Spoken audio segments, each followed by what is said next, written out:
नमस्कार, आप देख रहे हैं बात मुद्दे की। मैं हूं अविनाश। लॉकडाउन का दूसरा चरण खत्म होने को है और तीसरा चरण शुरू होने वाला है।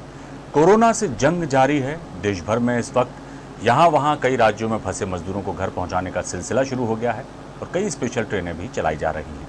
ज़रूरी एहतियातों के साथ कुछ छूट भी मिलने वाली है, लेकिन सवाल यही है, आखिर इन तमाम कवायदों के बीच कोरोना संक्रमण का खतरा कहीं और तो नहीं बढ़ जाएगा? सवाल कई हैं और यही है हमारा आज का विशेष लॉकडाउन 3, कितनी तैयार सरकार। और इस पर चर्चा के लिए हमारे साथ खास मेहमान मौजूद हैं। बीजेपी प्रवक्ता डॉक्टर गुलरेज शेख हैं, कांग्रेस प्रवक्ता दुर्गेश शर्मा हैं और उत्तर प्रदेश के हमारे पॉलिटिकल एडिटर आरसी भट्ट साहब हमारे साथ चर्चा के लिए मौजूद हैं, जिनसे चर्चा करेंगे हमारे ग्रुप एडिटर रिजवान अहमद सिद्दीकी साहब। रिजवान जी, चर्चा का आगाज़ करते हैं। लॉकडाउन का तीसरा चरण शुरू होने वाला है, दूसरा खत्म होने को है, लेकिन समस्याएं अभी भी ज्यों की त्यों बनी हुई हैं और धीरे धीरे दिक्कतें सरकारों के सामने और भी कई तरह की सामने आ रही हैं। क्या कहेंगे? बिल्कुल अविनाश, बहुत बहुत धन्यवाद आपका। और जाहिर है कि ये समस्या ही इतनी बड़ी है कि वो समस्या जितना भी करो वो कम है जी, लेकिन जितना बेहतर करो वो सराहनीय। और सवाल यहीं पर उठता है कि आपने क्या नहीं किया, आपका मैनेजमेंट बेहतर है कि नहीं है, डिजास्टर मैनेजमेंट को लेकर आप कितने अवेयर है, कितने जागरूक। और ऐसे बहुत ढेर सारे सवाल। बस भेजी, ट्रेन ने क्यों नहीं भेजी, आप ट्रेन की भी शुरुआत हुई कुछ राज्यों के पास, उसके पास नहीं है। ऐसे बहुत ढेर सारे लाया जाए और उनको क्वारंटाइन कैसे किया जाए, बड़ी हमारे पास क्या होते हैं। हम जिस तरह जिक्र कर रहे हैं इतने बैठे याद करते क्या वो पेपर इस तरह से इससे बहुत ढेर सारे रोज उनके जवाब ही आते हैं, लेकिन उन सब के साथ लगातार कोशिशें जारी है। लगातार सवाल तीसरा चरण शुरू होने वाला है, 4 तारीख से तीसरा चरण शुरू हो जाएगा। लेकिन रियायत सवाल और सवालों में तो चलिए इसी पर हम बातचीत करते हैं। दुर्गेश शर्मा, क्या कहेंगे आप? अगर हम बात करें प्रदेश इस तरह के तो आप कैसे देखते हैं इन सारी कोशिशों?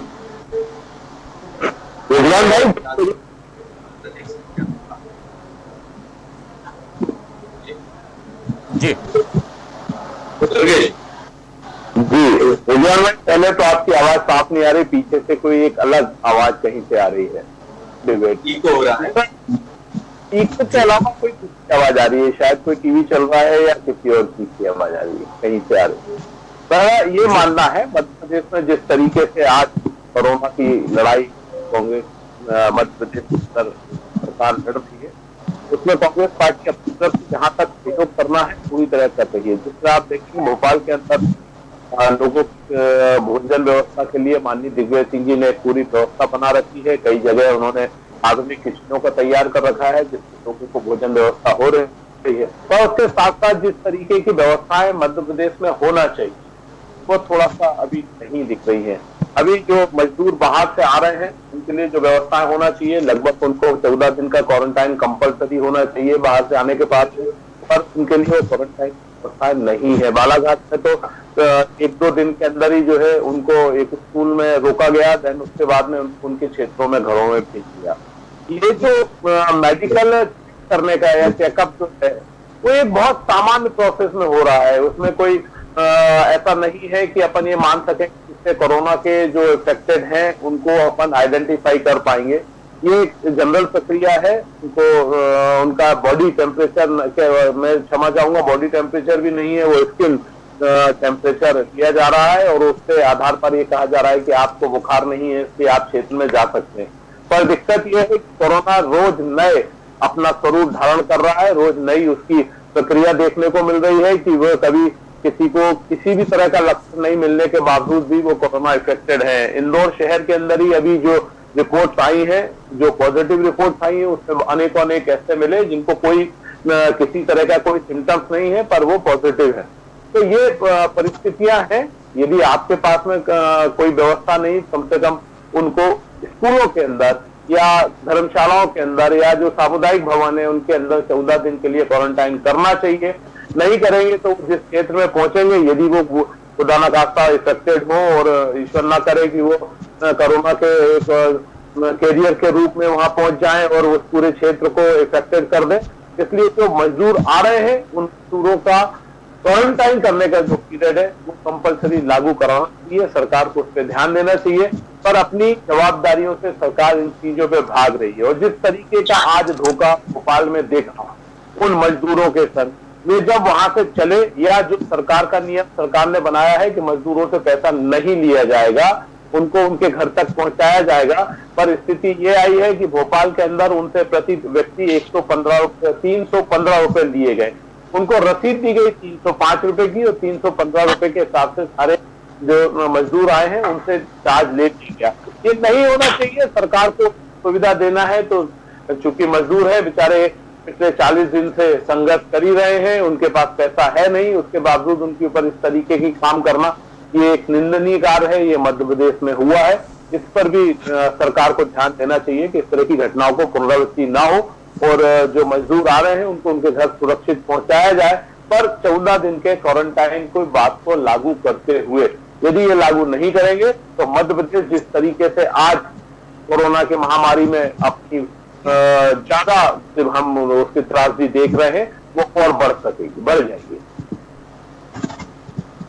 आसिफ भट्ट, उत्तर प्रदेश में भी बड़े पैमाने पर छात्रों को कोटा से लाया गया, बस भेज दी गई, मजदूरों को बहुत बड़े पैमाने पर लाने की कवायद शुरू हुई है। ट्रेनें नहीं चल रही थी, अब कुछ जगह ट्रेनें भी सेंशन हुई, देर से चल, मजदूर बहुत लंबे समय तक एक ही जगह फंसे। जांच की अभी वो सुविधा नहीं है, वो एक स्किन चीजों को समझ लेना चाहते हैं, लक्षण के आधार पर लेना चाहते हैं। और जिस तरह के से दुर्गेश शर्मा अभी कह रहे थे कि मजदूरों को लाया, कुछ देर, कुछ घंटे, कुछ दिन, 2 दिन क्वारंटाइन सेंटर में रख दिया और फिर उन्हें उनके गंतव्य में भेज दिया, ऐसी कई चीजें जाहिर है बहुत अधिक संख्या में लोगों को लाया जा रहा है। लेकिन इसको लेकर पहले यही कहा जाता रहा है कि पहले एयरपोर्ट में जब लोग आए तब जो लापरवाही हुई वो बड़े लोग, वो तो बेहतर ढंग से, लेकिन अब ये तो बहुत लोग हैं साधन नहीं, उनके पास रहने के उतने बड़े ठिकाने भी नहीं है। जाहिर है उनकी निर्भरता पूरी तरह से सरकारों पर, सरकारों को ही वहां इंतजाम करना होगा। तो अन्य लोगों के संपर्क आई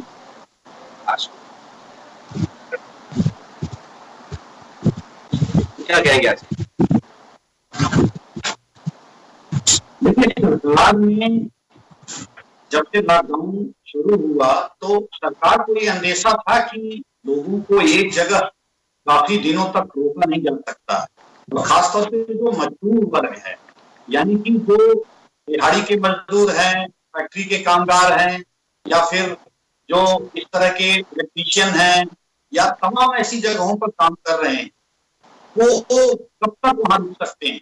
तो उनका, बहुत सारे लोगों का वहाँ अस्थायी आवास नहीं है, वो फैक्ट्री के ही बनाए हुए क्वार्टर्स में रहते हैं, उसके साथ साथ वहाँ दूर दूर भवन है, छोटे छोटे मकान है, वहां रहते हैं, वहां उनकी राशन की समस्या है, जो उनकी और जरूरतें हैं दैनिक दिनचर्या की, बहुत सारी समस्या है। तो ये सारे लोग वहां फंसते, और फंसने के साथ साथ उन प्रदेशों की जो जो राज्य सरकारें हैं उन्होंने कोशिश की कि इनको कम्युनिटी किचन के माध्यम से खाना दिया जाए और फिर इनको राशन दिया जाए, लेकिन एक जो बड़ी समस्या आई कि वो वहां बहुत दिनों तक रुकने के लिए तैयार नहीं। सरकार को इस बात का अंदेशा था और सरकार ये जान रही थी कि इनको बहुत दिनों तक रोका नहीं जा सकता है, और धीरे धीरे विरोध के स्वर भी उठने लगे थे, सरकार को ये समस्याएं समझ में भी आ रही थी। तो फिर उत्तर प्रदेश की सरकार ने और अन्य प्रदेशों की सरकार ने फिर वहां से मजदूरों को बुलाने का, क्योंकि जिस तरह से दिल्ली में मजदूर लाखों की संख्या में जमा हो गए। उसके बाद वहां एक भगदड़ की स्थिति में बच गई, फिर लोग पैदल चलना शुरू किए। आज भी जो सूरत से रिपोर्ट आई है कि लोग वहां से पैदल से आ रहे हैं। अब सरकार जब ट्रेनें चलाने का निर्णय लिया है कि श्रमिक एक्सप्रेस चलाई जाएगी, तो थोड़ी सी राहत हुई। आज नासिक से भोपाल भी मजदूर आए हैं। उत्तर प्रदेश में भी तकरीबन 845 मजदूर को गाड़ी आज चली है, कल सुबह यहाँ पहुंचेंगे, लेकिन ये पर्याप्त नहीं। अभी बहुत सारे लोग फंसे हुए हैं जिनके पास व्यवस्था नहीं है, वो आना चाहते हैं, उनके पास रिसोर्सेज नहीं है का, तो वो चीज सरकार को और सुविधा बढ़ानी पड़ेगी इसके लिए। और तैयारी कहीं न कहीं सरकार को बड़ी करनी पड़ेगी, क्योंकि सरकार को ये कभी अंदाजा नहीं था कि इस तरह का संक्रमण का इतना विभत्स रूप देखने को मिलेगा। या फिर 1918 के बाद संसार में, पूरे दुनिया में स्पेनिश फ्लू जब आया था तो 5 करोड़ लोगों की जाने लिया था। अब 100 साल बाद फिर लगभग इस तरह की बीमारी फैली है, तो इसके लिए कहीं न कहीं दुनिया, अमेरिका सहित, इंग्लैंड सहित, ब्राजील सहित तमाम ऐसे देश, भारत भी तैयार नहीं था। तो अब तैयारी निश्चित रूप से करनी पड़ेगी, क्योंकि जिस तरह से मैं कल लव कुमार जो ज्वाइंट सेक्रेटरी हैं भारत सरकार के स्वास्थ्य विभाग के, और तमाम उनके अधिकारियों को मैं कल सुन रहा था, केंद्र सरकार के प्रवक्ता ने कहा कि अब हम सब चीजें यही बना रहे हैं, हम चाइना से न लेके PPE kit, N95 mask, ventilator, लेकिन उन्होंने जो रूप बताया कि ये कब मिलेगा, यानी उसको कम से कम अभी 3 महीना लगेगा। तो यानी कि सरकार अब कोशिश कर रही है, मार्च से उसने कोशिश शुरू की है, तो इसमें समय लगेगा। लेकिन सबसे पहले मजदूरों को ला के उनको जो विस्थापित है उनको स्थापित करना, उनके रोजगार की व्यवस्था करना। सरकार मनरेगा के माध्यम से, अभी उत्तर प्रदेश के मुख्यमंत्री ने भी मनरेगा के माध्यम से मजदूरों को काफी तेजी से काम करने का जो है काम कर रहे हैं। उत्तर प्रदेश के भी मुख्यमंत्री कमोबेश इसी तरह कर रहे हैं। मध्य प्रदेश में भी जो दूसरे राज्यों के मजदूर है, वहां के मजदूरों के साथ साथ उनके भी खाते में 1000 रुपए डाला जा रहा है। उत्तर प्रदेश में भी यही कमोबेश स्थिति है। जनधन के खाते में 500 रुपया सरकार डाल रही है, कितनी किस्त कल पड़ेगी। तो ये कोशिश कर रही है कि करंट रिलीफ, यानी कि जो तत्काल रिलीफ है वो सरकार उनको दे, लेकिन अभी शुरुआत है। क्योंकि मैं आपके माध्यम से अपने व्यूअर्स को ये जरूर बताऊंगा पूरा दावे के साथ, क्योंकि 25 तारीख को ही बात मैंने बता दी थी कि लॉकडाउन इतना जल्दी समाप्त होने वाला नहीं है, क्योंकि ग्रीन जोन ऑरेंज में बदलेगा, ऑरेंज जोन रेड जोन में आएगा, ग्रीन जोन रेड जोन में आएगा। तो वो निश्चित है कि फिर उस जगहों पर जो है कहीं न कहीं सख्ती शुरू हो जाएगी और परिस्थितियां बदलती रहेंगी। जैसे जैसे कोविड-19 के पेशेंट पाए जाएंगे, वैसे वैसे परिस्थितियां बदलती रहेंगी और सरकार को फिर जो है अपनी शक्ति बढ़ानी पड़ेगी और उसी में जनता की जरूरतों का ध्यान रखना पड़ेगा। चाहे गरीब लोगों को कम्युनिटी किचन से खाना खिलाना, चाहे राशन की व्यवस्था करना, कच्चा राशन, और उसके साथ साथ फल, सब्जी, दूध, रोजमर्रा की जो चीजें हैं उसके माध्यम से मैं आपके पास आया है। सरकार ने भी गाइडलाइन किया है, एसी, प्लम्बर, इलेक्ट्रीशियन, मैं आपके पास आऊंगा एक बार। हजारों लोगों के पंखे खराब है, आपके पास एक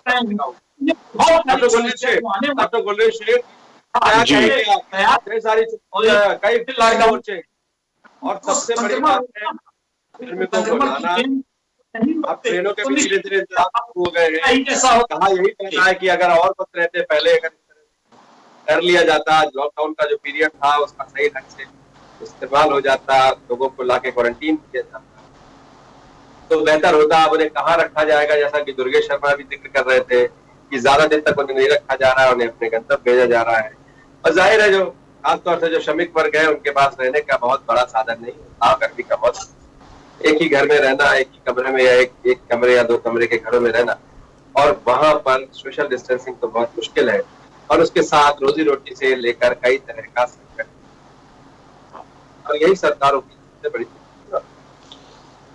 रिजवान भाई, नो डाउट चैलेंजेस हैं और बहुत सारे चैलेंजेस हैं, बड़े चैलेंजेस हैं, लेकिन सरकारें जो भी कर रही हैं, चाहे किसी की भी सरकार हो, चाहे केंद्र की सरकार हो, चाहे छत्तीसगढ़ की कांग्रेस सरकार हो, मध्य प्रदेश की भाजपा सरकार हो, सरकारें यही मंतव्य के साथ और गंतव्य के साथ कर रही हैं कि कम से कम इकोनॉमी को क्षति पहुंचे और ज्यादा से ज्यादा जानों को बचाया जा सके। देखिए, मैं आपको एक बात बता रहा हूं कि जिस प्रकार से भट्ट जी ने कहा था कि ये सदी की सबसे बड़ी त्रासदी है, यहां तक कि जो स्पेनिश फ्लू थी उसका प्रकोप भी पूरे विश्व में नहीं फैला था, लेकिन ये कोरोना वायरस ने तो पूरे विश्व में फैला दिया है। उसका मूल कारण जो है वह चाइना से जो ट्रांसपोर्टेशन की फैसिलिटीज बढ़ी हैं और दुनिया भर में चाइना की रीच पहुंची है, वो कारण है। अब मैं आपको बताऊं कि दुनिया के हर देश में यही समस्याएं फेस हो रही हैं, लेकिन कंपैरेटिवली हमारी पोजीशन बहुत अच्छी है। एक ग्लोबल इंडेक्स बता रहा था कि अक्टूबर का ग्लोबल इंडेक्स है कि किसी भी पेंडेमिक और एंडेमिक से निपटने के लिए सबसे ज्यादा technical preparedness United states of America की है, लेकिन हमने परिणाम सामने देख लिए कि वहां 65,000 से ज्यादा और 1 मिलियन से ज्यादा डेथ हो चुकी है और 1 मिलियन से ज्यादा लोग संक्रमित हो चुके हैं। तो इसमें यह दिखाता है कि जो सरकारी प्रोसीजर होते हैं वो टेक्निकल जो अवेलेबिलिटी होती है उससे ज्यादा महत्वपूर्ण है, क्योंकि भारत ने ये करके दिखा दिया। इतने कम टेक्निकल अवेलेबिलिटी के साथ, कम संसाधनों के साथ भी जिस तरह से लॉकडाउन किया, अलग अलग लोग अलग अलग राय रख सकते हैं, परंतु यदि ये लॉकडाउन सही समय पर जैसा कि मोदी जी ने किया नहीं करते, एकदम से नहीं करते, तो पता नहीं आज इंडिया भी शायद अमेरिका की स्थिति पे खड़ा होता। जहां तक मजदूरों की बात है, देखिए आप देखिए कि सिंगापुर बहुत छोटा देश है, एक सिटी कंट्री है, लेकिन वहां पर भी श्रमिक जो है वो परेशान हो रहे हैं, यही सब समस्याएं सामने आ रही हैं। जहां तक हमारे प्रवासी मजदूर भाई बहनों की बात है, उनको स्क्रीनिंग की जा रही है। कोई आक्षेप लगा सकता है इस चीज पर कि स्क्रीनिंग कर रहे हैं, आप टेस्ट नहीं कर रहे, लेकिन जो स्टैंडर्ड ऑपरेटिंग प्रोसीजर अभी तक आई है तो स्क्रीनिंग का ही है दुनिया भर में, क्योंकि आप टेस्ट करते हैं, टेस्ट हर किसी का नहीं कर सकते। अवेलेबिलिटी ऑफ किट्स हर जगह लिमिटेड है, किट्स हम मैन्युफैक्चर करने का प्रयास कर रहे हैं और इस महीने के अंत तक, मैं कह रहा हूं मई के अंत तक, जिस प्रकार से भारत सरकार के स्वास्थ्य मंत्री ने कहा है कि जो रैपिड एंटीबॉडी किट्स है वो तो इस महीने के अंत तक भारत में ही बन जाएगी, लेकिन अभी तो हम इंपोर्ट पर डिपेंडेंट हैं। तो स्टैंडर्ड ऑपरेटिंग प्रोसीजर के हिसाब से यही है कि जो लक्षण प्रदर्शित जिसमें हो, ये बात सच है कि बहुत सारे ऐसे पेशेंट्स हैं जिनमें लक्षण नहीं दिखते लेकिन संक्रमण होता है, लेकिन यहां पर हमको कोरोना के साथ यही करना पड़ रहा है कि जो स्क्रीनिंग कर सकते स्क्रीनिंग करें, जिसमें स्क्रीनिंग में पॉजिटिव लगता है कि संक्रमण दिख रहा है। मतलब आप ये कह रहे हैं, आप डॉक्टर गुलेज आप ये कह रहे हैं कि ये हमारी व्यवस्था है, हमारे पास साधन नहीं है, इसलिए हमको यही करना पड़ेगा। दुनिया भर की व्यवस्था है, नहीं, दुनिया भर की व्यवस्था है। यही चीज ट्रंप के ऊपर भी लगाई जा रही है, यही चीज यूके में भी कही जा रही है कि टेस्टिंग कम कर रहे हैं, क्योंकि आप समझिए कि अभी जो वर्तमान में 3 जगह से किट आ रही है, वहां से ज्यादा हो रही है, लोग कह रहे हैं कम हो रही है, यहाँ तो हो ही नहीं, बहुत कम हो रही है। जब यहाँ ऐसा नहीं कम हो रही तो सवाल नहीं किए जाने चाहिए।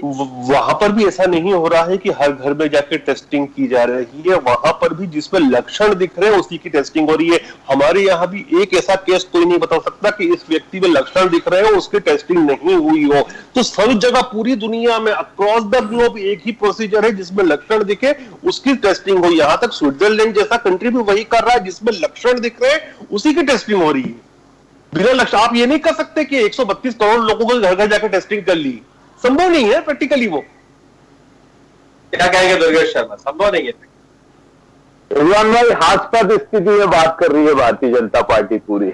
मैं लगातार डिबेट में भाजपा के प्रवक्ताओं को देख रहा हूं, वो इसी तरीके के गैर जिम्मेदाराना बयान दे रहे हैं। आप कह रहे हैं कि नहीं साहब हो ही नहीं सकता, और अस्पताल में आदमी एडमिट हुआ, एडमिट होने के बाद में उसकी मृत्यु हो गई, मृत्यु होने के बाद में रिपोर्ट आती है कि वो पॉजिटिव था, और आप कह रहे हैं कि आपको कोई ऐसे सिम्टम्स नहीं दिख रहे इसलिए आपने उनकी नहीं कर पाई। ये सब चीजें गलत है। पर अब ठीक है, भारतीय जनता पार्टी है, उनको तो झूठ बोलने की अच्छी ट्रेनिंग है, बोलेंगे जैसा चाहे वो बोले, जनता सब जान रही है। आपको क्या विकल्प ये है कि टेस्टिंग जो हो रही है उसकी रिपोर्ट जल्दी से जल्दी लाने का प्रयास करना चाहिए, हमको लैब बढ़ाना चाहिए। मध्य प्रदेश में माननीय कमलनाथ जी ने 12 लैब इंडिकेट की थी कि इनको हम कोरोना के लिए टेस्ट के लिए तैयार कर रहे हैं। उन 12 को जिनको कोरोना टेस्ट के लिए तैयार करा था या इंटीग्रेट किया था, जिस पर आदेश जारी कर दिया था, उनको भी मध्य प्रदेश सरकार ने अभी तक तैयार नहीं किया। जैसा गुलरेज जी कह रहे हैं कि जो विदेश वहां से बाहर से आने वाले, इनके यहाँ तो खुद ये उज्जैन में आप माननीय निवास करते हैं, उज्जैन में तो जो मजदूर आए उनको शहर में नहीं घुसने दिया, मजबूरी बस रात को सड़क के किनारे सोए, रात को ट्रक ने उनको कुचल दिया क्योंकि अंधेरे में वो शायद ड्राइवर को नहीं दिखाई दिए। तो ये स्थिति है और उसमें प्रशासन की पूरी लापरवाही है। आज यदि जिस तरीके से कहा, आज बहुत सारी छूट दी गई है, ग्रीन जोन को कहा गया है कि और ऑरेंज जोन में कहा जा रहा है कि यदि जो निर्माण जहां चल रहे हैं वहां निर्माण हो सकते हैं यदि श्रमिक उनके पास है तो। पर आज आपने 2 दिन 3 दिन पहले निर्णय ले लिया कि श्रमिकों को उनके क्षेत्रों में घरों में भेज दिया जाए। उसके बाद में आप ये निर्णय ले रहे हैं कि आप जो है अपने निर्माण कार्य शुरू कर सकते हैं। बड़ी हास्यास्पद स्थिति निर्मित होती है कि आप एक तरफ लेबर को कहते हो घर चले जाओ, दूसरी तरफ आप कहते हो अपना काम शुरू कर लो। तो ये जो सरकार की और जो सोच या जो तैयारियां हैं वो सामने समझ में आती है कि वो किसी बारे में प्रॉपर प्लानिंग नहीं कर रहे हैं, ना किसी देश में किसी के संग में चर्चा करके वो प्रयास कर रहे हैं कि हम समुचित किस तरीके से हम इस आपदा से लड़े। बस ये है कि हमको जो निर्णय लेना है हमने ले लिया, जो हमें बोलना है वो हमने बोल दिया। ठीक है, ग्रामीण अंचलों में आप मानते हो कि ग्रामीण हमारे सुरक्षित हैं। क्यों सुरक्षित हैं? इसलिए सुरक्षित है कि वहां पर हमारे पास में ना डॉक्टर है, ना कोई मरीज को देखने वाला है, ना किसी को कुछ मालूम है, इसलिए वो सुरक्षित है। मतलब आप आंख बंद करके निकल जाओ, पूरा जहां जो है हमें स्वर्ग दिखाई देगा, और यदि आपने आंखें खोला तो आपको नर्क के दर्शन होंगे। इसलिए आंख बंद करके चलने की जो प्रोसेस सिखा रहे हैं, उस प्रोसेस से भारतीय जनता पार्टी को और आज देश की सरकार को, प्रदेश की सरकार को बाहर आना पड़ेगा।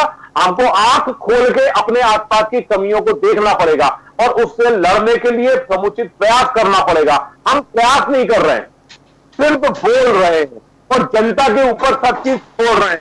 आज हम कह रहे हैं मजदूरों को आप बाहर से ला रहे हैं, लाने से पहले क्वारंटाइन करने की व्यवस्था बनानी चाहिए थी, नहीं बनाई। क्षेत्रों में घरों में किया जा रहा है, किसी के वहां स्थानीय प्रशासन के पास में ये जानकारी भी नहीं आ पा रही है कि वो कौन आदमी कब आएगा और कैसे आएगा और कैसे आ रहा है। तो ये सब चीजें, स्थितियां हैं जो मध्य प्रदेश में या पूरे देश में एक विपदा की घड़ी को और आगे बढ़ाने की श्रेणी में ले जा रही है। जैसा कि माननीय हमारे भाई भट्ट साहब कह रहे थे कि ग्रीन जोन ऑरेंज में आ जाएगा, ऑरेंज जो है रेड में आ जाएगा, बिल्कुल आ जाएगा। यदि आप ग्रीन जोन के अंदर इफेक्टेड आदमी को भेज देंगे तो वो तो निश्चित ऑरेंज और रेड में ही जाएगा, क्योंकि वो वहां पर जाके अपनी जो संक्रमण लेके जा रहा है वो उसको फैलाएगा। इस पर सरकार कोई प्रयास नहीं कर रही है, इस पर ध्यान देना चाहिए। जो भी व्यक्ति एक जगह से दूसरी जगह जाता है, यदि उसको क्वारंटाइन करने का नियम बनाया है तो सबसे पहले वहां जाने से पहले उससे ये बात मानी जाए, जानी जाए कि इसको क्वारंटाइन कैसे करेंगे। यदि वो खुद हो रहा है तो उसके सबूत लिए जाएं, यदि वो सरकार कर रही है तो उसकी जानकारी उसको दी जाए कि 14 दिन आपको पहले वहां जाके रहना पड़ेगा। पर ऐसी व्यवस्थाएं नहीं है। यही दुर्भाग्य है कि हम बिना व्यवस्थाओं के हमने लॉकडाउन किया, बिना व्यवस्थाओं के हमने इस कोरोना युद्ध की लड़ाई शुरू कर दी। ठीक है, कहते हैं कि हिंदुस्तानी सुरक्षित है, तो हिंदुस्तानी सुरक्षित अपनी खुद की इम्यूनिटी से है। हिंदुस्तान का नागरिक, हिंदुस्तान को एक जो प्राकृतिक रूप से या ईश्वर की जो देन है कि आदमी खुद में इतनी क्षमता रखता है कि बहुत सारी बीमारियों से लड़ सकता है। उसके कई कारण भी है कि मलेरिया हिंदुस्तान में पहले बहुत ज्यादा रहा या निमोनिया बहुत ज्यादा रहा, और ये उसी से संबंधित बीमारियां हैं।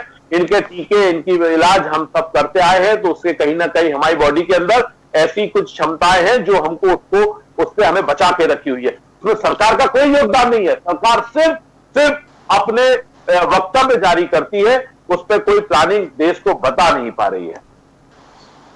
रिजवान भाई, डॉक्टर गुलेर शेख, आप देखिए थोड़ा मुझे, और जाहिर है जब आप हमारे साथ चर्चा में होते हैं तो हम एक बीजेपी वक्ता के साथ एक चिकित्सक से बात कर रहे होते हैं। मैं अक्सर निकलता हूँ इसलिए कि हमारा पेशा ही है, तकरीबन 80 लोगों को देखता हूँ, खासतौर से उन एरिया में जहां पर शिक्षा का अभाव है या जहां छोटे छोटे घर हैं, बस्तियां, वहां तकरीबन 80% लोग आमतौर से सुबह और शाम के टाइम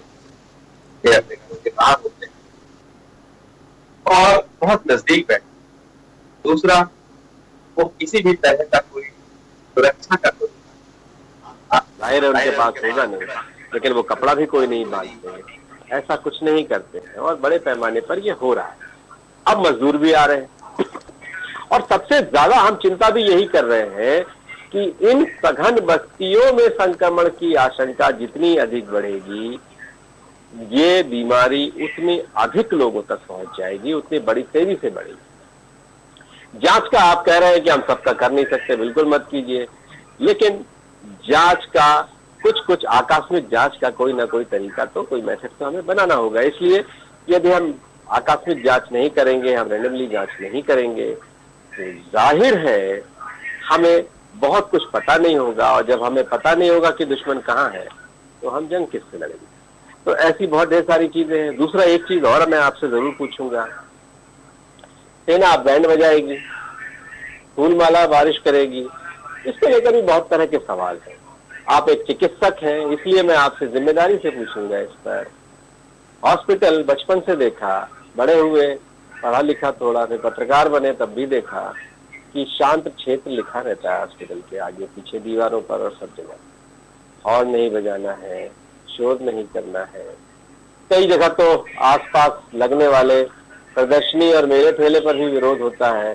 अस्पताल के आसपास स्पीकर नहीं बजने दिया जाता है, लेकिन हम बाकायदा बैंड बजाएंगे और बैंड बजाने के साथ साथ हम गड़गड़ करते हुए ऊपर हेलीकॉप्टर दौड़ाएंगे और उससे फूल बरसाएंगे। फूल को लेकर भी उसको लेकर भी कई तरह की आशंकाएं कई एक्सपर्ट्स ने की हैं कि फूल जो है वो भी संक्रमण की एक वजह हो सकता है, इसलिए कि उसके माध्यम से भी कोरोना वायरस लोगों तक पहुंच सकता है। इन सब चीजों के बावजूद क्या इस तरह की जो ये चीजें हैं, एक डॉक्टर के नाते मैं आपसे पूछता हूँ, क्या ये बहुत जरूरी है? इसके अलावा भी और सेना का जुड़ाव किन्हीं और माध्यमों से किया जा सकता था? क्या जुड़ाव का यही एक तरीका बचा था हमारे पास? मेडिकल एसोसिएशन उज्जैन के भी ग्रुप्स में हो और इंदौर के ग्रुप्स में भी हो, और जितने चिकित्सक हैं उनका उत्साहवर्धन हुआ है इससे।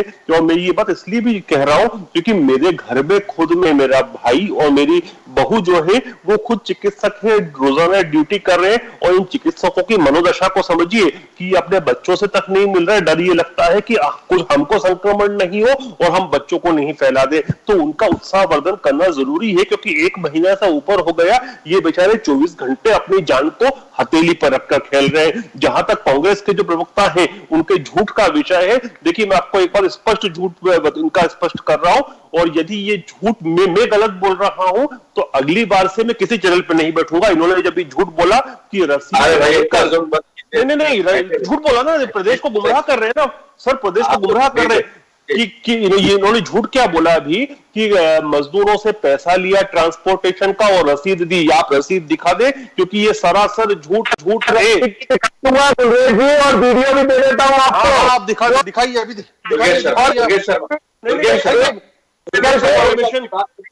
कंफर्मेशन करने के बाद ही पूछ रहा हूं, मैं कंफर्मेशन करने के बाद ही बोल रहा हूं। आप इतनी देर से देख रहे थे, मैं मोबाइल स्क्रीन को देख रहा था, मैं अधिकारियों से संपर्क कर रहा था, अधिकारियों ने स्पष्ट मुझे बोला कि ये 100% झूठ है, आप चैलेंज कर सकते हैं इस चीज को, तब जाकर मैंने किया है। नहीं दूसरी चीज रिजवान जी बोल के राजनीति करना बहुत गंदी बात है इस समय पे, जब प्रदेश और देश लड़ रहा है। और जब आप इतनी बड़ी बड़ी बातें कर रहे हैं, थोड़ा सा आप महाराष्ट्र प्रकाश डालें, जहां आपकी सरकार चल रही है। महाराष्ट्र की स्थिति क्या हो गई है, राजस्थान में क्या स्थिति है, मध्य प्रदेश की स्थिति इन दोनों प्रांतों से बहुत अच्छी चल रही है। दुर्गेश शर्मा थोड़ा सा रुक जाइए, आप कहिएगा, मैं मौका दूंगा आपको। मौका मैं आपको जरूर दूंगा। मैं तो चैलेंज के साथ कह रहा हूं कि कांग्रेस पार्टी ने बिल्कुल साफ सफेद झूठ बोला टेलीविजन स्क्रीन पर बैठकर कि श्रमिकों से पैसा लिया गया। मैं आपका ध्यान दिलाता हूं, कर्नाटक की सरकार ने कहा मजदूरों को अपने बस की व्यवस्था खुद करनी पड़ेगी। कर्नाटक में हुआ होगा, मुझे नहीं पता, बड़ी मीडिया प्रदेश का कंफर्मेशन कर लिया। सरकार आपकी ही है और ये समय पूरे देश एक है, एक तरह के नियम कानून बना के चल रहा है। केंद्र सरकार इसमें कोऑर्डिनेट कर रही है। तो इसकी जिम्मेदारी मैं सरकारें ऐसे प्रदेश का हूँ, और मैं सरकारों को भी बहुत दोष इसलिए नहीं दे पा रहा हूं कि सरकारों के पास उनके हिस्से का जो पैसा है वो केंद्र ने भेजा ही नहीं। आने वाले 2-3 महीनों में वेतन तक के संकट होने की आशंका पैदा हो गई है। तो ऐसे समय में, ऐसी विपरीत परिस्थितियों में यदि कोई सरकार किसी भी तरह से इस तरह से पैसे वसूलती है, ये भी चिंता की बात है। और सरकारों के पास साधन संसाधन नहीं है, ये भी चिंता की बात है। तो कुछ कहेंगे गुलरेश? जी मैं कहूंगा इस पर। देखिए ये बात सच है कि जितना पैसा आना चाहिए नहीं आ पा रहा। क्यों नहीं आ पा रहा? क्योंकि आपको पता है कि 31 मार्च को जो इनकम टैक्स भरा जाता है उसमें भी जो है उसमें छूट दी गई है, उसमें डिले टाइम दिया गया है कि आप बाद में भर सकते हैं। इसी तरह से जीएसटी में भी हो रहा है। सरकारें चलती है फाइनली टैक्स कलेक्शन से। जो स्थिति प्रांतों की है वही स्थिति प्रदेश सही कह रहे हैं, सभी आप सही कह रहे हैं। लेकिन डॉक्टर गुलरेश पीछे ले चलता हूं मैं आपको। जब हम बार बार एहसास कराते थे कि ये रिजर्व फंड का दुरुपयोग मत कीजिए, रिजर्व फंड का आपने क्या उपयोग किया? रिजर्व बैंक में जो फंड है उसका आप उपयोग जो कर रहे हैं, ये ऐसा नहीं होता है, ये बहुत अप्रत्याशित है आपने जिस तरह से किया। उस समय तो सब लोगों ने देशद्रोही कहना और न जाने क्या क्या कहना लोगों को। नहीं, रिजर्व फंड तो आज भी है, जाहिर है फंड की क्राइसिस हमारे। रिजवान भाई रिजर्व फंड तो आज भी हमारे पास है। आगे बढ़कर कुछ करना तो पड़ेगा। हम हाथ पर हाथ रखे नहीं बैठ सकते, हमें इंतजाम करना पड़ेगा और इंतजाम करके आज सरकारों को भी मैं उत्तर देता हूं। देखिए जो कॉन्टेंजेंसी फंड की बात है आरबीआई के पास पर्याप्त मात्रा में कॉन्टेंजेंसी फंड आज भी है, लेकिन उस कॉन्टेंजेंसी फंड को कब कहां किस प्रकार से उपयोग करना है वो सरकार कर रही है। आप ये देखिए कि ये जो फंड्स का उपयोग होता है, चाहे किसानों के खाते में जो पैसा डाला जा रहा हो या फिर जनधन अकाउंट्स में डाला जा रहा हो या फिर गैस के सिलेंडर दिए जा रहे हो या जो पीपीई किट्स खरीद के राज्यों को भी दी जा रही है, तो इन सब का उपयोग ऐसे ही कॉन्टेंजेंसी फंड के जरूरी होता है। और अभी भी मैं आपको बड़ा स्पष्ट कह रहा हूं कि भारत में कंटेंजेंसी फंड की कमी नहीं है। लेकिन हां देखिए एक बात है, मितव्ययता की जहां तक विषय है, आपको ऐसे समय में मितव्ययता तो रखनी पड़ेगी, क्योंकि जब आपके पास टैक्स कलेक्शन जो एक सोर्स जो होता है वो नहीं हो पा रहा है तो मितव्ययता रखते चल रहे हैं। लेकिन कंटेंजेंसी फंड की कहीं कमी नहीं है। भारत का जो फॉरेक्स है वो 450 करोड़ से ऊपर है, दुनिया में सबसे हाईएस्ट है। दुर्गेश शर्मा आप अपनी प्रतिक्रिया दे दें इस पर, फिर मैं आरसी भट्ट के पास जाऊंगा। जरा टिकट दिखा दीजिए, टिकट रसीद दिखा दे दुर्गेश जी, क्योंकि झूठ बोला आपने प्रदेश को, कांग्रेस नंगी हो गई है। ठीक है गुलरेश जी, आपका झूठ और आपका सच आपके सामने अभी थोड़ी देर में जब रिजवान भाई इसको फेसबुक पे अपलोड करेंगे, मैं साथ में वो वीडियो भी जारी कर दूंगा। आप तो एक काम करें ना, आपके जो मीडिया प्रकोष्ठ है उससे मांगे आप अभी के अभी हाल वो आपको व्हाट्सएप करें। मीडिया सेल किस लिए बनाया आपने? गुलरेश जी मेरे मोबाइल से मैं अभी स्काइप पे जुड़ा हूं, उसमें सारे सबूत हैं। आपको मैं चलिए 2 मिनट के लिए आप कॉल कर लिए, फोन आप निकाल लीजिए और फिर वापस दिखा दे, वापस जुड़ जाए। मैं चैलेंज कर रहा हूं ना दुर्गेश भाई, doctor Gulresh Skype connection cut करें, उसको निकालें,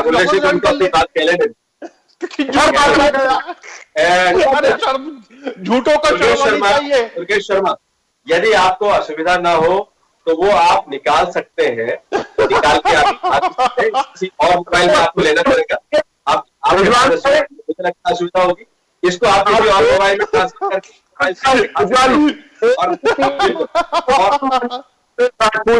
शाम को पूरी स्टोरी चलाई है। उस स्टोरी की, अरे आपके मोबाइल में आपने बोला ना आप निकाले, अभी निकाले। रिजवान भाई ने ही बता दिया कैसे निकाल सकते हैं। डॉक्टर बोले निकाल सकते हैं सुविधा अनुसार, निकाल सकते हैं सुविधा अनुसार, स्वास्थ्य कट न जाए इस बात का भी ध्यान रखना पड़ेगा हमें। कितने झूठ बोलते हैं। मेरे को 2 मिनट का समय उसमें लग रहा है, मैं निकाल रहा दूसरे मोबाइल को। बिल्कुल निकाले। चलिए मैं इस बीच में आरसी भट्ट से चर्चा कर लूं। अब आप लोग थोड़ा रुक जाएंगे तो मैं आरसी भट्ट से चर्चा कर लेता हूं। हाँ बिल्कुल भाई साहब। आरसी भट्ट, सरकारों के सामने ढेर सारा, रेलवे का परिचालन किस स्तर पर होगा? तकरीबन 40 दिन से तो परिचालन हुआ नहीं। किस स्तर पर होगा, कैसे क्वारंटीन किया जाएगा, और जो मजदूरों को लाया जाएगा वो कहाँ रखा जाएगा। दूसरा एक और बहुत समस्या है कि जिस तरह से एक तरफ तो हम मजदूरों को लाने की बात कर रहे हैं, दूसरी तरफ हम कल कारखानों को खोलने की बात कर रहे हैं, दूसरी तरफ हम कुछ निर्माण कार्यों के करने की बात कर रहे हैं। इन सब में मजदूर लगते हैं, और जब मजदूर अपने अपने घर चले जाएंगे तो उन्हें उल्टा वापस तो लाना बहुत मुश्किल काम है। तो ऐसे समय में क्या सरकारों ने इसका कोई उपाय सोचा है, कोई तरीका है इसका, या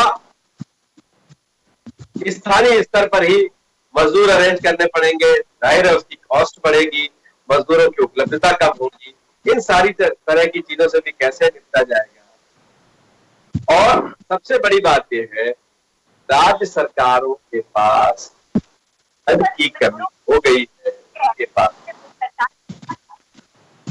तो ऐसे में कैसे आने वाले दिनों में क्या लगता है?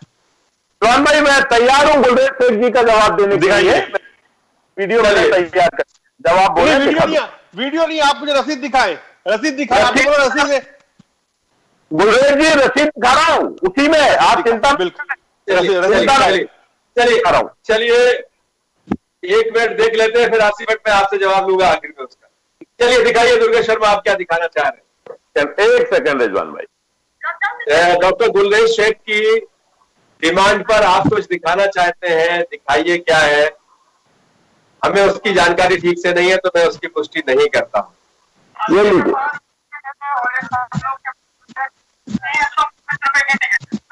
क्या है ये? कौन सी रसीद? ये कौन से प्रदेश का है? ये भोपाल में है, मिसरोद का है। और माननीय ब्रजेश, मैं नहीं चाहता था किसी दूसरे न्यूज चैनल की जो उसको इस पे दिखाने का। ये माननीय सातपुर जी है जिन्होंने उसको कवरेज किया है, और वहां जाके ये कौन से प्रदेश का ये पता नहीं है ना भाई। मध्य प्रदेश का नहीं है ये, मध्य प्रदेश का। डॉक्टर गुलेज अगर आप मुझे अपनी बात कह लेने देंगे, मैं दावे से आपकी डिमांड पर ही दिखाया जा रहा है। वैसे मेरे पास ये जानकारी नहीं। हो सकता है महाराष्ट्र का हो सकता है कर्नाटक का हो सकता है किसी और प्रांत का हो, मध्य प्रदेश का नहीं है, क्योंकि मैंने इस चीज के लिए प्रशासन से, शासन से कंफर्म किया है। नहीं, मुझे कोई दिक्कत नहीं है। आप ये मिसरोद आप एबीपी न्यूज का दिखा रहे हो, पूरी हिंदुस्तान की खबर दिखाते हैं, मध्य प्रदेश का एक चैनल नहीं है वो। डॉक्टर गुलेज थोड़ा सा होने पर हम भी मध्य प्रदेश, उत्तर प्रदेश के चैनल है, छत्तीसगढ़ के चैनल है, उत्तराखंड के चैनल है, लेकिन हम पूरे देश की नहीं पूरी दुनिया की खबरें दिखाते हैं। डॉक्टर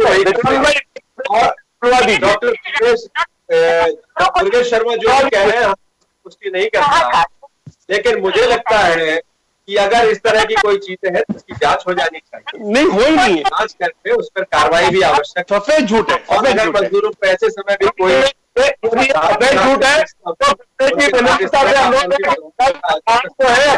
एबीपी न्यूज चैनल के ऊपर कल केस करें तो मेरे को ज्यादा आनंद आएगा यदि झूठ सिद्ध करेंगे तो। नहीं, बिल्कुल। अगर ये एमपी का, उन्होंने अगर मध्य प्रदेश का दिखाया है तो हम केस करेंगे।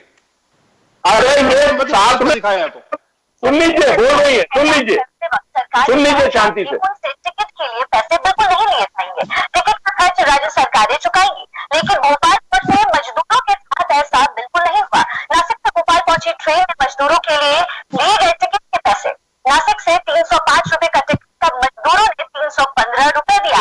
नासिक से महाराष्ट्र सरकार ने पैसा लिया है। मुझे लगता है नासिक से महाराष्ट्र सरकार, सर आपकी सरकार ने पैसा लिया है। वो काला थोड़ा काला लेकर पोत लो अपने मुंह पे। नासिक से महाराष्ट्र सरकार ने पैसा लिया, उनसे मध्य प्रदेश में नहीं लिया। नासिक से भोपाल आने वालों के लिए आपकी सरकार ने पैसा लिया है, महाराष्ट्र की। महाराष्ट्र टिकट काटा गया। थोड़ा सा कीमत लो, अपने मुंह पे लगा लो। दुर्गेश शर्मा, शर्म आनी चाहिए, आपकी महाराष्ट्र सरकार ने पैसा लिया है। ये भोपाल आने पर पैसे लिए गए, ये सालों से वारे वापस सर। नासिक सर, भोपाल आने पे पैसे नहीं लिए जाते हैं, जहां से टिकट कटता है वहां लिए जाते हैं। नासिक में पैसे लिए आपके यहाँ, शर्म करो, शर्म करो। सरकारें चुकाएंगी, लेकिन भोपाल मजदूरों के साथ पहुंचने वाले मजदूरों के साथ, भोपाल पहुंचने वाले मजदूरों के साथ नासिक में आपकी सरकार ने पैसा रख टिकट काट लिया, और बेशरम से आप मध्य प्रदेश की सरकार पे बात कर रहे हो। देखिए, कांग्रेस की देखिए कांग्रेस की विश्वसनीयता रिजवान भाई इसीलिए खत्म होती जा रही है। आप मुझे अवसर दे तो फिर मैं अपने कांग्रेस की विश्वसनीयता इसलिए समाप्त हो गई। अरे स्टेट एडिटर बहुत देर से प्रतीक्षा कर रहे हैं, आपकी बात भी सुन रहे हैं। आसिफ भाई थोड़ा कीचड़ लगा ले मुंह पे। मैंने आपसे बहुत ढेर सारे सवाल किए थे, बहुत से आप बाहर निकलते नाली में मुंडी डालनी पड़ी शर्मसार होके। यदि आपको सबूत मिल जाएगा तो आप कह रहे हैं कीचड़ लगा ले, शर्म आने। तो महाराष्ट्र आपकी सरकार ने मजदूरों से पैसा लिया और टिकट आपने खरीद दिया मध्य प्रदेश भाजपा सरकार का। अरे बेशर्मी की इंतहा होती है यार कि महाराष्ट्र में नासिक में टिकट कट रहा है और इल्जाम भोपाल पे लग रहा है। ये कैसी बेशर्मी है, कैसी बेशर्मी है, ये कैसी बेशर्मी है। थोड़ा सा नाली में मुंह डाल दे और कीचड़ लगा ले अपने आप पे। चले अरे आप तो लंबे चुके हो यार। आप लोग भाषा का अपनी सरकार का टिकट मध्य प्रदेश सरकार से काट रहे हो। वाह, अब आप लोग रुक जाए भाई, अब आप दोनों लोग रुक जाए, अब आप दोनों लोग रुक जाए, थोड़ा हमको भी चर्चा कर लेने दे, कुछ हमारे लिए भी छोड़ दीजिए। चलिए क्या कहेंगे आरसी भाई, जल्दी से कहिए,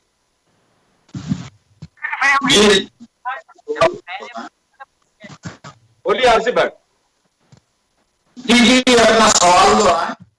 पैसा मिलेगा तो घर तक जा। अब सवाल दोहराने का भी समय नहीं बचा मेरे पास, बहुत कम वक्त है। मैंने आपसे बहुत ढेर सारे सवाल किए थे। घर तक सरकारों की स्थिति, आर्थिक स्थिति ठीक नहीं है, किस तरह से बड़े पैमाने पर लाने की कोशिश है, कल कारखाने खोलने की, निर्माण कार्य करने की, इस तरह की कई तरह की तैयारियां, अब उनकी छूट भी दी जा रही है। ऐसे समय में जब मजदूर अपने अपने घर पहुंच जाएंगे, उल्टा तो लौटेंगे नहीं, तो कैसे ये काम होगा, ये भी एक बड़ी चुनौती होगी। इसके बारे में मेरा सवाल। देखिए ये बहुत बड़ा टास्क है, ये छोटा मोटा टास्क नहीं है और सरकारों को इसके लिए फुल प्रूफ प्लान बनाना पड़ेगा। किसी राज्य से वहां के प्रवासी मजदूर अगर वहां आते हैं, जिसकी संख्या तकरीबन 15 लाख है, मैं उत्तर प्रदेश की बात कर रहा हूं, तो उत्तर प्रदेश की सरकार लगातार इस पर गंभीर मंथन कर रही। अभी जिस तरह से 4-5 दिन से हम लोग मुख्यमंत्री का ये मीटिंगें देख रहे थे, उसमें ये मुद्दा बहुत प्रमुखता से था कि वो हमारे जो प्रवासी मजदूर हैं जो उत्तर प्रदेश आ रहे हैं, उनको कैसे समायोजित किया जाए। पहले उनको लाने की व्यवस्था हो, लाने के बाद फिर उनको 14 दिन की क्वारंटीन किया जाए। 17,000 के आसपास अभी इस समय लोग क्वारंटीन हैं। लगातार शिकायतें मिल रही हैं कि उस खाना ठीक नहीं है, व्यवस्था ठीक नहीं है, बाथरूम ठीक नहीं है और मजदूर लाखों की संख्या में आ रहे हैं। मेरा सवाल बहुत स्पेसिफिक है आसिफ भाई, मेरा सवाल बहुत स्पेसिफिक है। राज्य सरकारों के पास अन्न की कमी धीरे धीरे होती जा रही है, आने वाले वक्त में वेतन बांटने का भी एक संकट पैदा हो सकता है। और दूसरा सबसे बड़ा सवाल ये है कि अब निर्माण कार्य, अन्य तरह की चीजें 30% के आसपास कर्मचारियों के साथ कुछ संस्थान काम कर सकेंगे, लेकिन मजदूर तो अपने अपने घरों में पहुंचने वाले हैं। तो फिर ऐसे समय में वो काम कैसे पूरे होंगे? मजदूरों को वापस भेजना और काम दोबारा शुरू करना, इनके बीच में समन्वय का क्या आपको कोई अभाव दिखता है या उसकी भी कोई सरकार ने प्लान बनाया हुआ? देखिए परसों हमारे राज्य सरकार के जो प्रवक्ता हैं, उन्होंने हम लोगों से बातचीत करते हुए, वो अपर मुख्य सचिव रैंक के अधिकारी हैं और इस समय मुख्यमंत्री के वो प्रवक्ता हैं, उन्होंने एक बात कही कि उत्तर प्रदेश में 11 लाख मजदूर काम शुरू कर और 3 लाख मजदूर फैक्ट्रियों में काम कर रहे हैं। मैंने इस पर काफी पड़ताल की क्योंकि मुझे बड़ा ये असहज लगा कि पूर्वांचल एक्सप्रेसवे का निर्माण हो रहा है, सीएम योगी आदित्यनाथ का ये ड्रीम प्रोजेक्ट है, तो इस पर कैसे 11 लाख लोग काम कर। आपकी बात उस तरफ भी इशारा करती है कि आखिर वो मजदूर एक तो क्वारंटीन हो रहे हैं, उनको होम क्वारंटाइन भी किया जा रहा है, उसके साथ साथ फिर उनको कहा जा रहा है कि आप काम पर आइए। ये सामने कुछ दिख नहीं रहा है। और जहां तक फंड की बात है, उत्तर प्रदेश की शराब की दुकानें बंद हैं। 36,000 करोड़ रुपए का इस साल आबकारी का रेवेन्यू रखा गया है। 100% सरकार को लॉस होगा। उसके साथ साथ रजिस्ट्री बंद है, जिससे उनको हजारों करोड़ों का लाभ होता था। अन्य जो उत्तर प्रदेश के जो रेवेन्यू डिपार्टमेंट है, जिससे रेवेन्यू आना है, वो भी काम नहीं कर रहे हैं। तो निश्चित रूप से राज्य सरकार के पास जो फंड आने हैं वो आ नहीं रहे हैं।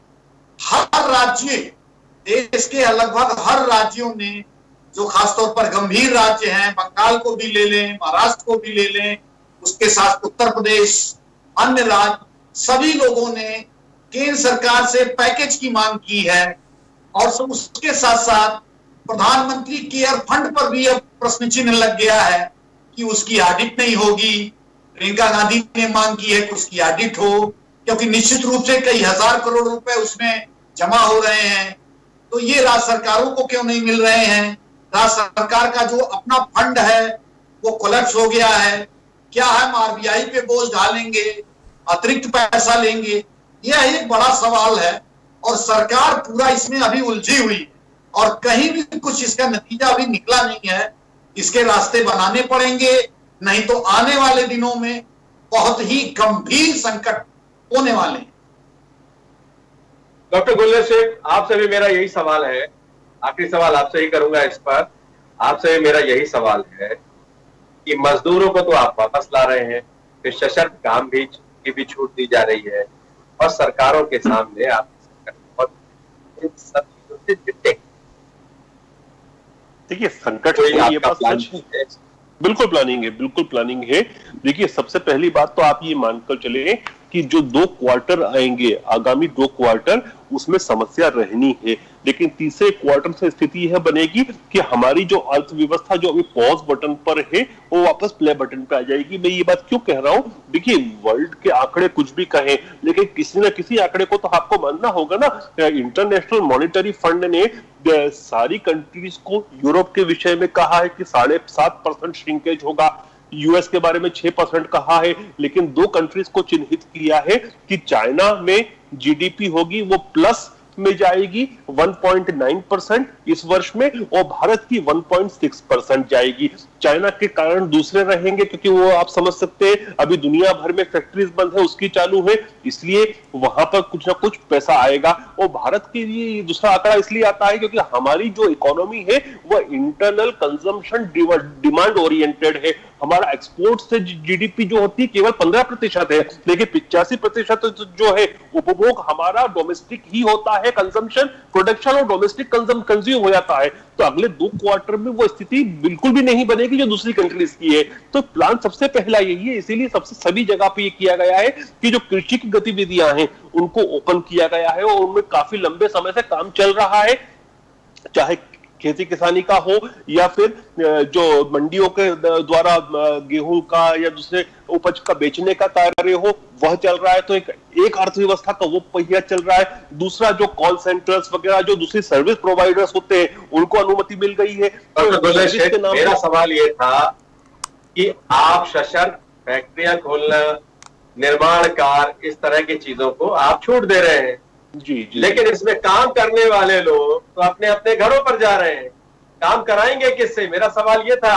नहीं, मैं बता रहा हूं उसमें कि जो सशस्त्र छूट भी मिली है ना, सशस्त्र छूट है, उसमें यह है कि आपको सोशल डिस्टेंसिंग का ध्यान रखते हुए करना है। तो वैसे भी कर ही नहीं रहा मैं उसी पे आ रहा हूँ, मजदूरों पे ही आ रहा हूँ। जब मजदूर वापस लौट जाएंगे तो काम कौन करेगा? नहीं, पूरा मजदूर नहीं आया। आप ये समझिए कि 50% से ज्यादा मजदूर अभी भी वहां पर ही है, और जब सोशल डिस्टेंसिंग रखी जाती है तो 50% कैपेसिटी से ही आप काम करवा सकते हैं। तो वही सोचकर किया गया है, क्योंकि 50% मजदूर तो अभी भी वहां पर है। चल, आप तीनों मेरे साथ जुड़े, आपका बहुत बहुत धन्यवाद।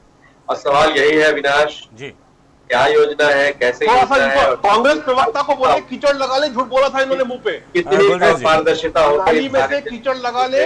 आपने जो महाराष्ट्र का टिकट भोपाल में काटा उसके नाम पर कभी कोई जवाब पूछना चाहते हैं दुर्गेश शर्मा से? तो चलिए मैं उसको कहवा देता हूँ। वैसे मैंने क्लोज कर दिया था, धन्यवाद कर दिया था आप लोग।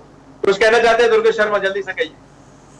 रिजवान भाई, झूठ बोलने की मुझे आदत नहीं है। भारतीय जनता पार्टी को बार बार ऐसा लग रहा है, पर मुझे कोई दिक्कत नहीं है, वो जो सोचना चाहे सोचे। पर यह सत्य है कि मध्य प्रदेश की सरकार ने किसानों से पैसा लिया है और वह सार्वजनिक रूप से सबके बीच में जाहिर हो चुका है। मेरा ऐसा मानना है। क्षमा चाहूंगा मजदूरों से, जो आए थे, नासिक से आए थे, उनको ट्रेन से उतरने के बाद घर जाने के लिए 315 रुपए के हिसाब से उनसे पेमेंट लिया गया। ये गलत है और मध्य प्रदेश सरकार ने गलत कार्य को अंजाम दिया है। जय हिंद।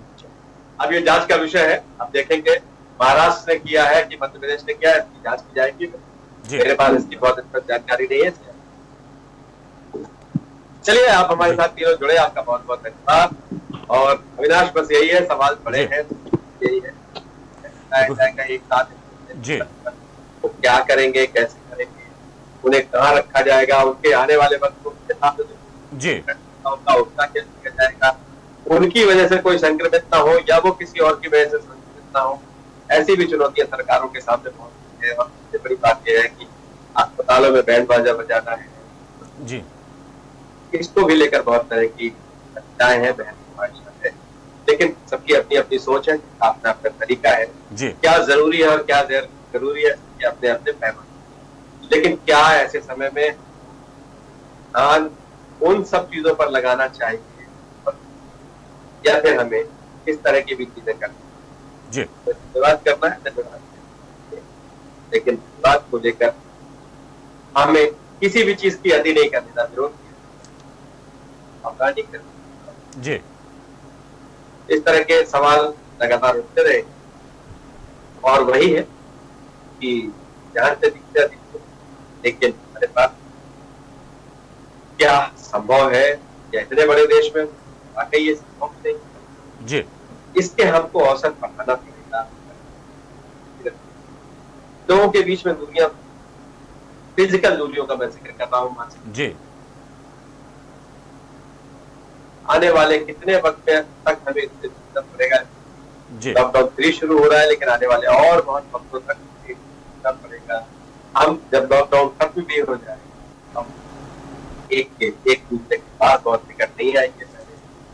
हमारा वो तरीका नहीं होगा एक दूसरे से बात करने का, जी, एक मास्क लगा होगा चेहरे पर, जी, दूरी होगी और उन दूरी के साथ हम एक दूसरे को ये मान के चलेंगे, पता नहीं ये भी मान के चलेंगे,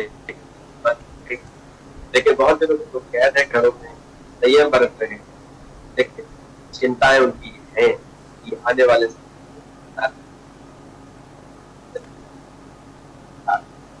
गरीबों का तो के बारे में तो सोच रहे, लेकिन वो मध्यम वर्ग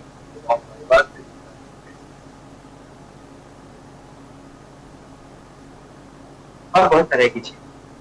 चलिए, आने वाले वक्त में कैसे पहले फिर उसके बाद महामारी से होने वाली जो परेशानियां, वक्त रहते हम जितने ज्यादा उपाय कर लेंगे, जितना बेहतर ढंग से उपाय कर लेंगे, वो आने वाले वक्त के लिए, आने वाले भविष्य के लिए बेहतर होगा और आम आदमी परेशानी से कम दो चार होना पड़ेगा उसे। बिल्कुल सही कहा आपने, जारी है और चलता रहेगा। जी, जिस तरह से चीज़ें हो रही हैं, जिस तरह से घट रहा है घटनाक्रम पूरा, और कोरोना संक्रमण जो है वो एकदम से ख़त्म होने वाली चीज़ है भी नहीं, ये भी बात समझ में आ चुकी है सबको, सरकारों को भी, और आप और हम भी इस बात को बहुत अच्छे से समझ रहे हैं और समस्या की गंभीरता को भी बहुत अच्छे से समझ रहे हैं। ज़रूरी यही है कि लोग धैर्य रखें, संयम रखें। अच्छा वक्त नहीं रहता तो बुरा वक्त भी नहीं रहेगा, यही बात सबको समझना होगी। और अभी तो संकट है, लेकिन ये संकट ऐसा नहीं है कि हमेशा रहने वाला है, ये संकट भी चला जाएगा जल्द ही, ऐसी ही हमारी उम्मीद है। और सरकारें अपना काम कर ही रही हैं, आप और हम भी जो है कोशिश कर रहे हैं और धैर्य बना के रख रहे हैं, संयम बना कर रख रहे हैं। इस चर्चा में भाग लिया, इस चर्चा में आपने कीमती सुझाव भी दिए, सवाल भी आपने बड़े अहम सामने रखे हमारे मेहमानों के सामने, इसके लिए बहुत बहुत शुक्रिया रिजवान जी। और फिलहाल दीजिए हमें इजाज़त। लॉकडाउन 3 कितनी तैयार सरकार, ये सवाल बना हुआ है और बना भी रहेगा, क्योंकि समस्या गंभीर है और जल्द खत्म होती दिखाई नहीं दे रही। फिलहाल दीजिए इजाज़त, बने रहिए हमारे साथ। नमस्कार।